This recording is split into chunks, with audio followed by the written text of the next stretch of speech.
بسم اللہ الرحمن الرحیم۔ ناظرین، میں ہوں احسان علی اور آپ دیکھ رہے ہیں میرا یوٹیوب چینل۔ ناظرین، جس طرح قوم کا کوئی سن نہیں رہا، جس طرح مہنگائی بڑھتی جا رہی ہے اور پھر قوم کے بارے میں کوئی سوچ نہیں رہا، اسی ہی طریقے سے اب ججز کا بھی کوئی نہیں سن رہا۔ ججز جو آرڈر جاری کرتے ہیں، ان آرڈرز کو نظر انداز کیا جاتا ہے اور پھر ججز کے ان آرڈرز کو یوں ہوا میں اڑا دیا جاتا ہے، جس طرح گزشتہ روز پرویز الہی کے ساتھ ہوا۔ اس سے یوں لگتا ہے کہ اب ججز نے اپنی آرڈرز کا جو ویلیو ہے وہ کھو دیا ہے اور پھر پاکستان میں انصاف نام کی کوئی چیز ہی نہیں۔ اور پھر اس کے بعد آپ کو بتائیں گے کہ 3 MPO ہے کیا، 3 MPO کے تحت کس طرح گرفتار کیا جاتا ہے اور کتنے دیر تک رکھا جاتا ہے۔ اور پھر یہی 3 MPO جب قائد اعظم کے سامنے پیش کیا گیا تو قائد اعظم رحمت اللہ علیہ نے کیا فرمایا اس 3 MPO کے بارے میں، وہ یہ سب کچھ آپ کو اس ویڈیو میں بتائیں گے۔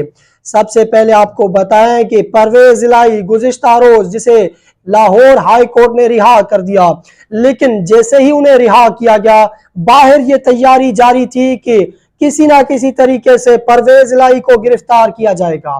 جب لطیف کھوسہ صاحب باہر آئے، انہوں نے سچویشن کو دیکھا، اس کے بعد وہ اندر گئے اور پھر انہوں نے لاہور ہائی کورٹ کے جج سے یہ اپیل کی کہ سر آپ نے تو ضمانت دے دی ہے، لیکن اس ضمانت کے باوجود باہر گرفتاری کے جو اثرات ہیں اور پھر وہاں پر تیاری جاری ہے۔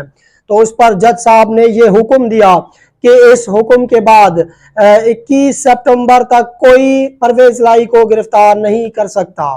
ناظرین، انہوں نے کہا کہ نہ نیب گرفتار کر سکتا ہے، نہ پولیس گرفتار کر سکتا ہے، نہ FIA گرفتار کر سکتا ہے۔ اس حکم کے بعد لطیف کھوسہ صاحب نے کہا کہ سر آپ اس طرح کا انتظام کیجئے کہ پرویز الہی کو اس کے گھر تک پہنچایا جائے بحفاظت، کیونکہ ان کے جان کو بھی خطرہ ہے۔ اس پر جج صاحب نے SSP کو کہا کہ یہ آپ کی ذمہ داری ہے کہ پرویز الہی کو بحفاظت ان کے گھر تک پہنچائے اور پھر آپ کے جو افسران ہیں ان کو بلایا جائے۔ مطلب DIG آپریشن اور DIG انویسٹیگیشن کو بلایا گیا اور جج نے ان کو مخاطب کر کے کہا کہ یہ آپ کی ذمہ داری ہے کہ پرویز الہی کو ان کے گھر تک پہنچائے اور پھر بحفاظت پہنچائے۔ ناظرین، اس وقت جب جیسے ہی یہ نکلے وہاں سے پرویز الہی صاحب، تو وہاں پر اسلام آباد پولیس نے کوشش کی انہیں گرفتار کرنے کی، لیکن جو DIG صاحب تھے انہوں نے اور پھر اسلام آباد پولیس نے مل کر ایک پلاننگ بنایا اور DIG صاحب نے اسلام آباد پولیس اہلکار کے کان میں یہ کہا کہ اب یہاں سے ہم انہیں لے جاتے ہیں، آپ جو ظہور الہی روڈ ہے وہاں پر ہم سے پہلے پہنچے اور پھر وہاں سے آپ انہیں گرفتار کر لیں۔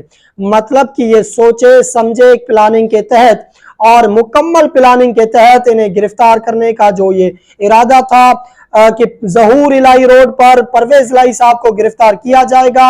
اور پھر جیسے ہی ظہور الہی روڈ پر جیسے ہی یہ پہنچے ہیں تو سادہ کپڑوں میں جو اہلکار تھے وہ وہاں پر آلریڈی موجود تھے اور پھر انہوں نے روکا گاڑیوں کو۔ اس وقت اس گاڑی میں لطیف کھوسہ صاحب بھی موجود تھے اور پھر DIG صاحب بھی موجود تھے اور پھر SSP صاحب بھی موجود تھے۔ ناظرین، اس گاڑی کو روکا گیا اور پھر وہاں پر لطیف کھوسہ صاحب کو یہ کہا گیا کہ آپ اتریں اور پھر جب پرویز الہی صاحب نہیں اتر رہے تھے تو انہیں گود میں اٹھا کر انہیں گرفتار کیا گیا۔ ایک 75 سالہ شخص کو کس جرم کے تحت گرفتار کیا جاتا ہے؟ ناظرین، 3 MPO کے تحت۔ یہ جو میں نے آپ کو کہا کہ 3 MPO آپ کو بتاؤں گا کہ ہے کیا۔ ناظرین، 3 MPO مطلب مینٹیننس پبلک آرڈر، کہ جب بھی کسی بھی شخص سے متعلق اگر یہ اطلاع ہو کہ یہ شخص آگے چل کر لا اینڈ آرڈرز کی جو سچویشن ہے وہ کریٹ کر سکتا ہے، تو اس صورت میں DC صاحب ایک آرڈر جاری کرتے ہیں اور پھر اس آرڈر کے تحت اس شخص کو گرفتار کیا جاتا ہے۔ اس شخص کو پہلے 15 دن، 20 دن، 1 مہینہ، 2 مہینے اور پھر 3 مہینوں تک اسے کسٹڈی میں رکھا جا سکتا ہے، چاہے وہ اس نے کوئی جرم نہیں کیا ہو۔ لیکن پھر بھی 3 MPO جو 1960 میں جو یہ قانون بنا تھا، اس قانون کے مطابق کسی بھی شخص کو 3 MPO کے تحت انتظامیہ कानून हुकूमत उसे गिरफ्तार करके 3 महीनों तक उसे अपने कस्टडी में रख सकता है। मतलब उस वक्त परवेज इलाही साहब को 3 MPO के तहत फिर गिरफ्तार किया। नाज़रीन, उस जज की जो आर्डर थी, उस जज के आर्डर को हवा में उड़ा दिया गया। पहले नेब उसे जज के सामने पेश करने से कासिर था और पेश करने से मतलब वो कतरा रहा था, लेकिन उसके बाद जब जज के सामने परवेज इलाही को पेश किया गया और फिर उसके बाद जज साहब ने जो हुक्म जारी किया, नाज़रीन, उस हुक्म के बावजूद परवेज इलाही को दोबारा गिरफ्तार किया गया और फिर वो जज अब मुल्तान बेंच का हिस्सा बन चुके हैं। मतलब वो अब फिर इस केस को नहीं सुन सकते। अब यहाँ पर टेक्निकल तौर जो ये गेम खेला जा रहा है कि जजेस का कोई नहीं सुन रहा, जजेस जो आर्डर जारी करते हैं, बाज औकात ये होता है कि जजेस की आंखों में आंसू आ जाते हैं। मतलब वो इतने लाचार हैं, इतने बेबस बन चुके हैं कि वो अपनी आर्डर पर अमल दरामद नहीं करवा सकते, ना ही वो किसी के खिलाफ तौहीन अदालत का जो कार्रवाई है वो कर सकते हैं। अब ना DIG के खिलाफ तौहीन अदालत की कार्रवाई होगी, ना SSP के खिलाफ तौहीन अदालत की कार्रवाई होगी, ना फिर दीगर अहलकारों के खिलाफ। नाज़रीन, अब यहाँ पर इंसाफ की जो तकाजे हैं वो मुकम्मल रोंदे जा रहे हैं और इंसाफ नाम की कोई चीज नहीं, बनाना रिपब्लिक बन चुका है पाकिस्तान। और उसके बाद आपको बताएं कि कायद आज़म रहमतुल्लाह अलैह के सामने जो ये 3 MPO का जो आर्डर है वो रखा गया, तो कायद आज़म रहमतुल्लाह अलैह ने क्या कहा। नाज़रीन, 3 MPO का जो ये आर्डर है ये कायद आज़म के सामने रखा गया, तो कायद आज़म ने कहा कि ये है क्या, तो उस पर उन्हें ब्रीफिंग दी गई कि अगर कोई भी शख्स इंतजामिया के खिलाफ या हुकूमत के खिलाफ या फिर रियासत के खिलाफ कोई भी एक्टिविटी करेगा तो उस एक्टिविटी के तहत उस शख्स को 3 महीनों तक कैद में रखा जाएगा। तो कायद आज़म रहमतुल्लाह अलैह ने कहा कि अगर ये आर्डर हम जारी करते हैं तो इस सूरत में कोई शख्स भी आजादी के साथ बोल नहीं सकता। तो उन्होंने उस आर्डर को उठाकर फेंक दिया और उन्होंने कहा कि ये रियासत हमने इस वजह से बनाया था कि इसमें हर कोई आजाद हो, हर कोई अपने काम करने में आजाद हो, बोलने में आजाद हो और इबादत करने में आजाद हो। अगर ये आर्डर जारी किया जाता है तो इससे ये लगता है कि कोई शख्स आजाद नहीं। जब कायद आज़म रहमतुल्लाह अलैह इस जहान से गुजर गए उसके बाद 1960 में मतलब 1960 में ये कानून बनाया गया कि कोई भी शख्स अगर इंतजामिया के खिलाफ या फिर लॉ एंड ऑर्डर की सिचुएशन क्रिएट करता है उसे बिला जवाज बताए 3 महीनों तक 3 MPO के तहत गिरफ्तार किया जा सकता है।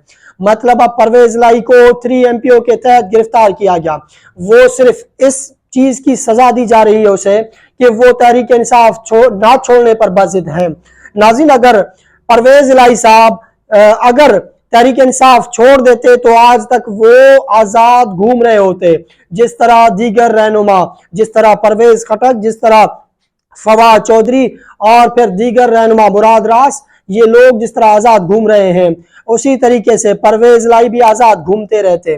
नाज़रीन, ये सिचुएशन है पाकिस्तान में इंसाफ की और फिर पाकिस्तान में जजेस का कोई नहीं सुन रहा। 139वें नंबर पर इंसाफ के रैंकिंग में पहुंच चुके हैं। अब इस्लामी जमहूरिया पाकिस्तान मतलब इस्लाम के नाम पर बनने वाले उस रियासत की जो इंसाफ का निज़ाम है वो 139वें नंबर पर है। नाज़रीन, उसके बाद आपको बताएं, जिस तरह मैंने पहले अपने वीडियो में पहले बताया था कि आवाम का कोई नहीं सुन रहा। ये जो महंगाई बढ़ती जा रही है, पेट्रोलियम की कीमतों में मुसलसल इजाफा और फिर चीनी की कीमत में इजाफा, फिर डॉलर की कीमत में इजाफा, तमाम तरह अशिया खुर्दनोश की कीमतों में इजाफा किया जा रहा है और फिर ये इस आवाम का कोई नहीं सुन रहा। आवाम का कौन सुनेगा, क्योंकि ये जो हुक्मरान है वो उन ताकतवर हलकों की जानिब से सिलेक्ट किए गए हैं जिनसे कोई पूछ भी नहीं सकता, जिनका कोई नाम तक नहीं ले सकता। अगर कोई भी उनका नाम ले तो वो गद्दार वतन साबित किया जाता है। अगर वो कोई उनसे सवाल पूछे तो उनसे उस शख्स को गद्दार वतन करार दिया जाता है और उसे गद्दारों की तरह ट्रीट किया जाता है, उसे गिरफ्तार किया जाता है, उसे लापता किया जाता है। जिस तरह इमरान रियाज खान को लापता किया गया। नाज़रीन, उसी वजह से हम भी एहतियात कर रहे हैं, उनका नाम नहीं ले रहे हैं, लेकिन अब कौम के हर बच्चे को पता है कि ताकत का सरचश्मा इस वक्त कौन है। पहले ये कहा जाता था कि ताकत का सरचश्मा अवाम है, ये भुट्टो साहब ने कहा था, ये कायद आज़म रहमतुल्लाह अलैह ने कहा था, ये इमरान खान साहब कहते हैं, लेकिन बज़ाहिर यहाँ पर ताकत का जो सरचश्मा है वो सबको पता है कि कौन है।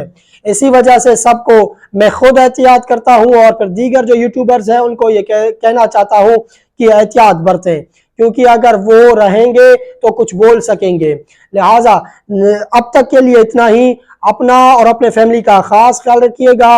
अगर ये वीडियो आपको पसंद आया हो तो हमारे इस यूट्यूब चैनल को सब्सक्राइब करना मत भूलिएगा। शुक्रिया। अल्लाह हाफिज़।